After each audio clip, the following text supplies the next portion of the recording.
जीव का परम कल्याण इसी में है कि वो भगवत चरणों की शरणागति ग्रहण कर ले। और मानव मात्र का ये परम धर्म है कि हमको भगवान के चरणों का आश्रय ग्रहण कर लेना चाहिए, क्योंकि कलयुग में यही एक मुक्ति का कारण है कि हमारा आत्मसमर्पण भगवान के चरणों में हो।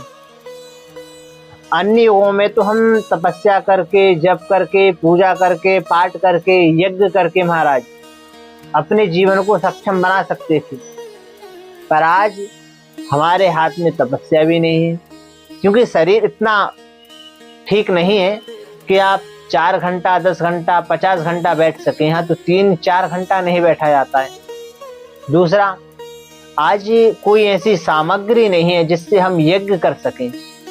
हमारे पास घी नहीं है। सबसे जो प्रमुख है, हमारे पास यज्ञ का जो एक वातावरण होता है वो नहीं है। पूजन के लिए भी आप जो फल सामग्री लेके आते हैं वो भी आप जानते हैं कि कितनी दूषित हैं, पर फिर भी उनको हम अपनी उपयोग में ठाकुर जी को निवेदित करते हैं। अब हमारे पास क्या बचा? सिर्फ भगवान का भजन, सिर्फ भगवान का कीर्तन, उनका गुणानुवाद हमारे हाथ में है। अगर ये भी हमारे हाथ में ना होता, अभी किसके हाथ में नहीं है महाराज? ये पशु पक्षियों के हाथ में नहीं, क्योंकि उनके अंदर विवेक नहीं है। हमारे अंदर विवेक है। हम समझ सकते हैं कि ये जो मानव जीवन मिला है ये किस लिए मिला है। तो हम में और पशुओं में सिर्फ इतना ही अंतर है कि जो शरीर मिला है और जिसकी कृपा से मिला है, तो मानव का परम धर्म जो है वो भगवान के चरणों की शरणागति ग्रहण कर लेना ही, भगवान को आत्मसमर्पित कर देना। जैसे एक नवविवाहिता वधू अपने पति के प्रति समर्पित होती है, वैसे ही हमको भगवान के प्रति समर्पित होना है। सबके नाथ जगन्नाथ।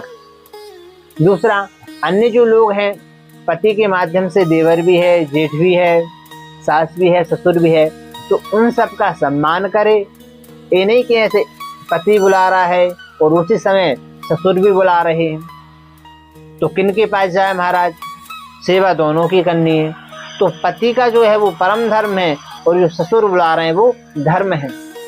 जब सीता जी को 2 में से एक चुनना था, या तो राम जी के साथ जाएं या तो फिर अपने ससुराल में रहें, तो राम जी के साथ जाना उन्होंने